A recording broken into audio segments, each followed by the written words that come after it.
Top quality और consistent performance के लिए सिर्फ सिल्वर पंप्स एंड मोटर्स, नाम याद रखना। તો વાપીમાં સ્માર્ટ મીટરને લઈને કોંગ્રેસે વિરોધ નોંધાવ્યો છે। પ્રજાને વિશ્વાસમાં લીધા વગર જ સ્માર્ટ મીટર લગાવ્યાના આક્ષેપ કોંગ્રેસ દ્વારા કરવામાં આવી રહ્યા છે અને કોંગ્રેસ સમિતિએ કલેક્ટરને આવેદનપત્ર આપી અને રજૂઆત કરી છે।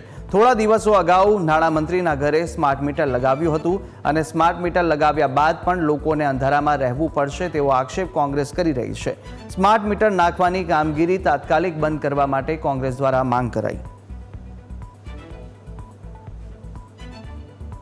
મીટર જે આવી રહ્યા છે એ અત્યારે એટલું બધું મતલબમાં આ મીટર ખરાબ છે, કારણ કે મતલબ ગરીબથી ગરીબ પ્રજા એમાં હેરાન થઈ જશે, પરેશાન થઈ જશે અને ગરીબે અંધારામાં રહેવું પડશે, કારણ કે પ્રીપેડ ન કરીશું તો મતલબમાં જેવી રીતે ટાઈમ પીરિયડ પૂરો થઈ જાય તો મતલબ રાત્રે અંધારામાં સૂવું પડે એવી હાલત છે।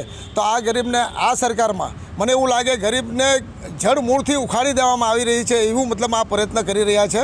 વલસાડ જે છે જિલ્લો એ ટ્રાઇબલ એરિયામાં આખો વિકસિત છે ને એ એરિયામાં કેટલી જગ્યા પર મોબાઈલના નેટવર્ક નથી ચાલતા, તો પછી સ્માર્ટ મીટર કેવી રીતના ચાલવાના ને? સ્માર્ટ મીટર લાવે તમે એટલે મોબાઈલ જેવો ઘાટ છે કે મોબાઈલમાં રિચાર્જ કરો, મોબાઈલ રિચાર્જ પૂરું એટલે મોબાઈલ બંધ થઈ જાય, જેવી રીતના સ્માર્ટ મીટરમાં જે તમે કરો રિચાર્જ પૂરું થઈ જાય તો બંધ થઈ જશે। આ તો ખાલી પેલા જીએસટીના કેમ ફાયદા ગણાવવા નીકળેલા તેવી રીતના આ મંત્રી લોકો ફાયદા જૂઠા ગણાવે છે। એટલે આપણે જાગૃત થવાની જરૂર છે, જનતાએ જાગૃત થવાની છે।